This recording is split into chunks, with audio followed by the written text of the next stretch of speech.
नमस्कार स्टूडेंट्स, मैं Sunil Bhatt, lecturer mechanical, government polytechnic college Dungarpur से। आज जो टॉपिक स्टडी करने जा रहे हैं, जिसके बारे में हम बात करेंगे, वो गैस टरबाइन के बारे में बात करेंगे। गैस टरबाइन क्या होता है, उसका बेसिक प्रोसीजर क्या होता है, क्या काम आता है, क्लासिफिकेशन और कौन सी थर्मोडायनेमिक साइकिल पे काम करता है, ये हम प्रीवियस लेक्चर्स में हम स्टडी कर चुके हैं। जैसा कि हम जानते हैं कि जो गैस टरबाइन है वो ब्रिटन साइकिल या फिर जूल साइकिल बेस्ड काम करता है और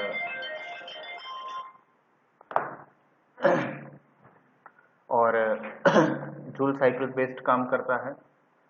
इसके कई सारे क्लासिफिकेशन है। अब इसका जो एफिशिएंसी का जो फॉर्मूला हमने जो डिराइव किया था, जो हम शुरुआत जो एक्सप्रेशन लेते हैं एफिशिएंसी के लिए, W/Q1। W का मतलब वर्क डन और Q1 का मतलब हीट एडिशन। और जैसा कि हम जानते हैं W जो है Q1 और Q2 यानी हीट एडिशन और हीट रिजेक्शन का जो है डिफरेंस होता है। तो इसको हम Q1 माइनस Q2 लिख सकते हैं। तो फाइनली एक्सप्रेशन ये बन जाएगा 1 माइनस Q2/Q1। और डिफरेंट टेम्परेचर प्रेशर्स की वैल्यू रखने के बाद जो फाइनल हमें इस ब्रिटन साइकिल में जो फॉर्मूला मिलेगा वो होगा 1 माइनस 1/R की पावर RP रेस्ट की पावर गामा माइनस 1/गामा। यहाँ RP का मतलब होता है प्रेशर रेशियो यानी P2/P1, यानी जिस प्रेशर रेशियो के साथ हम जो रेशियो हम प्रेशर का जो है हम दे रहे हैं।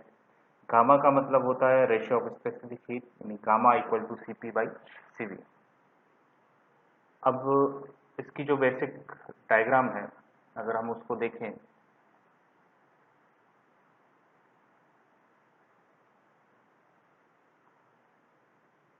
ये जो डायग्राम है हमारा बेसिक इसका डायग्राम है, एक वर्किंग डायग्राम है इसका, कंसेप्चुअल डायग्राम है।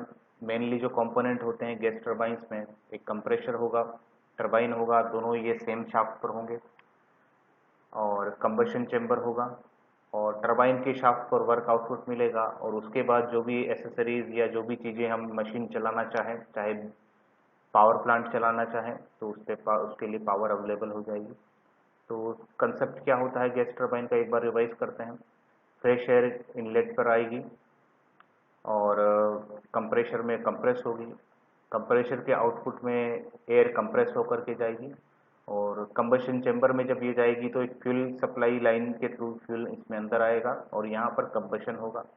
कंबशन के जो प्रोडक्ट्स होंगे वो हाई प्रेशर हाई टेम्परेचर की गैसेज होगी, और वो फिर हमें टरबाइन पर अप्लाई करना पड़ेगा। टरबाइन पर अप्लाई होने के बाद जब ये टरबाइन पर अप्लाई होगी तो हमें मैकेनिकल पावर इस पर मिलेगी। तो यहाँ पर हम इसको थर्मोडायनेमिक साइकिल में अगर देखें, चाहे पीवी डायग्राम में चाहे टीएस डायग्राम में देखें, तो चार प्रोसीजर यहाँ मिलते हैं। सबसे पहले 1 से लेकर के 2 आइसेंट्रोपिक कंप्रेशन, 2 से लेकर के 3 हीट एडिशन, 3 से लेकर के 4 जो हो आइसेंट्रोपिक एक्सपांशन, और 4 से लेकर के 1 हीट रिजेक्शन। और टीएस डायग्राम में यही यही जो साइकिल है इस तरीके से चेंज हो जाएगी। अब देखिए, यहाँ पर जो वर्क डन हमें मिलेगा वो 3 से लेकर के 4 में मिलेगा W, लेकिन उसी का कुछ हिस्सा कंप्रेशन में काम आएगा। तो पावर आउटपुट या work done for 3 to 4 minus W 1 to 2, ये हमारा फाइनल वर्क आउटपुट होगा। हीट इनपुट जो हमारा होगा वो 2 से लेकर के 3 प्रोसेस में होगा, और हीट रिजेक्शन हमारा यानी Q2 1 से लेकर के 4 से लेकर के 1 प्रोसेसर में होगा। तो ये एक बेसिक आइडिया है इसका ब्रिटन साइकिल का। अब अगर हम बात करें कि क्या हम इसकी परफॉर्मेंस बदल सकते हैं या नहीं बदल सकते, इसमें क्या चेंजेस हम कर सकते हैं, तो हमें 3 मेथड यहाँ नज़र आते हैं। By increasing the pressure ratio, by increasing the pressure ratio ऐसा हम इसलिए कह पा रहे हैं क्योंकि हमारे पास ये एक्सप्रेशन है efficiency equal to 1 minus 1/RP power gamma minus 1/गामा। अब गामा यहाँ पर चेंज नहीं हो सकता क्योंकि हम एटमॉस्फेरिक एयर ले रहे हैं, तो उसके लिए इसकी फिक्स वैल्यू 1.4 होती है। आरपी जो होगा वो P2/P1 यानी कितना प्रेशर हम इंक्रीज करेंगे उसका रेशियो होगा। तो आरपी की वैल्यू जितनी ज़्यादा होगी उतना ज़्यादा हमें एफिशिएंसी मिलेगी। आरपी को बढ़ाएंगे तो 1/RP पावर गामा माइनस 1 अपन गामा ये डिक्रीज होगा तो वापस -1 में से अगर ये रिड्यूस होगा तो ओवरऑल एफिशिएंसी इंक्रीज होगी। यानी pressure by increasing pressure ratio अगर इंक्रीज करें तो हमारी एफिशिएंसी इंक्रीज होगी। दूसरी चीज बाई रीहीटिंग, और तीसरा जो मेथडोलॉजी है बाई रीजनरेशन। अब इनमें क्या हो सकता है, किस तरीके से हम काम करेंगे, तो वो हमें देखना है। तो जब हम मान लीजिए हम रीहीटिंग की बात करते हैं तो रीहीटिंग से परफॉर्मेंस पर क्या असर पड़ेगा। तो देखिए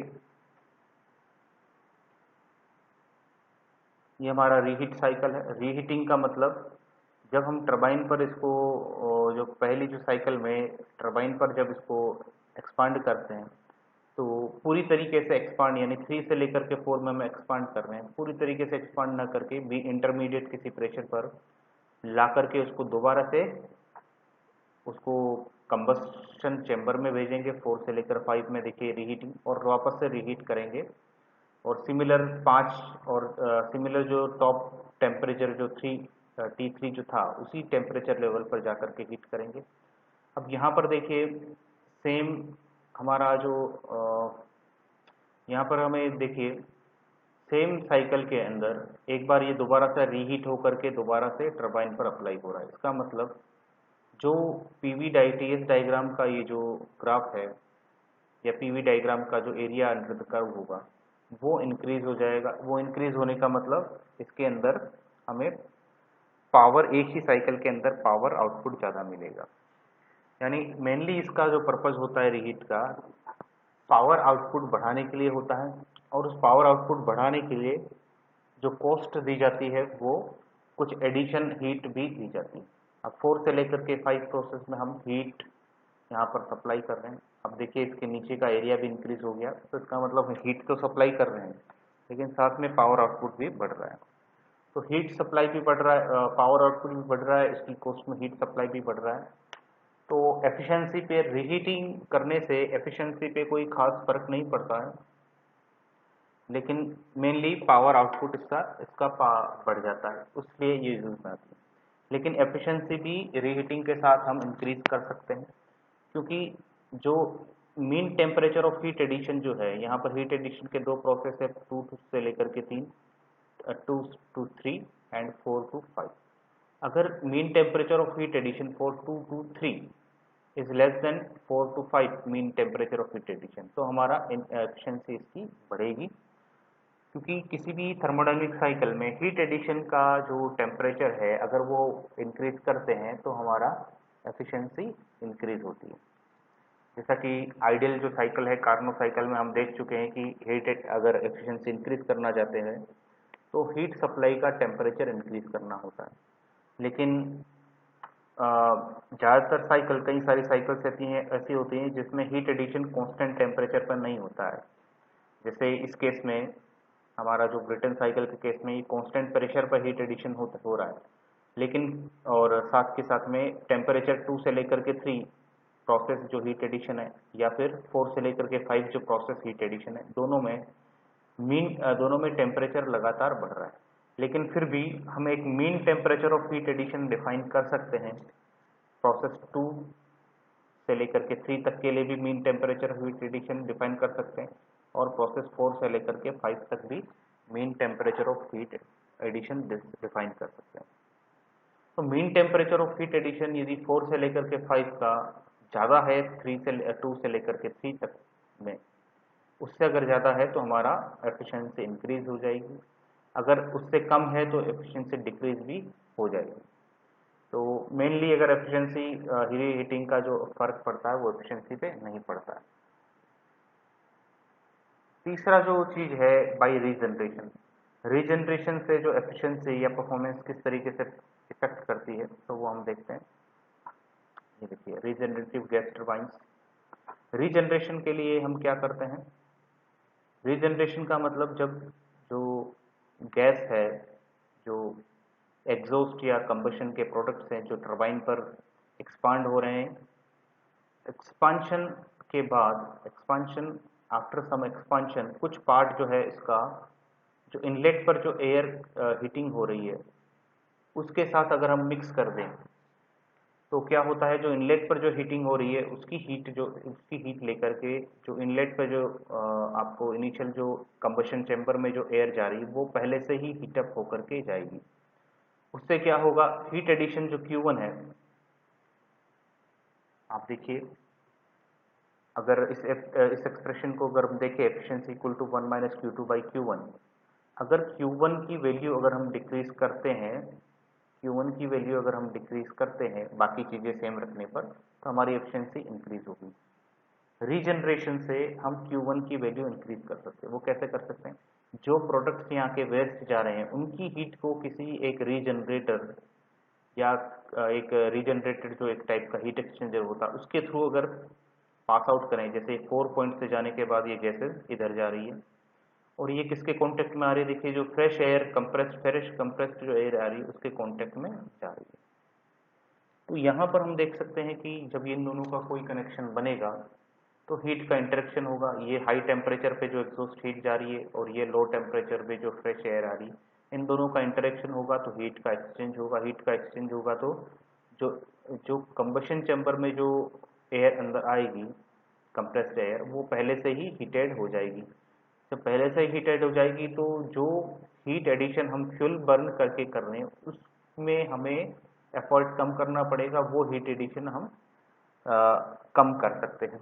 तो इस तरीके से हम देखते हैं कि Q1 या Q इनपुट की जो वैल्यू है कम हो जाती है for same power cycle, same power output, तो इसे हम कहते हैं रीजनरेशन कहते हैं। तो रीजनरेशन कैसे क्या होता है, work is not Altered, work यहाँ पर देखिए जो स्टेटमेंट लिखा हुआ वर्क में बदलाव नहीं हुआ, हीट जो एडिशन हो रहा है दैट इज रिड्यूस्ड। तो इस तरीके से हम हीट को बदल सकते हैं। अब ये रीजनरेशन देखिए मल्टीपल स्टेप पे भी हो सकता है। तो आप देख सकते हैं टू दो रीजनरेटर, तीन रीजनरेटर, तो चार रीजनरेटर ऐसे लगा करके हम इसको कर सकते हैं। तो इस तरीके से हम एफिशिएंसी जो है हमारी इंक्रीज कर सकते हैं। Thank you student.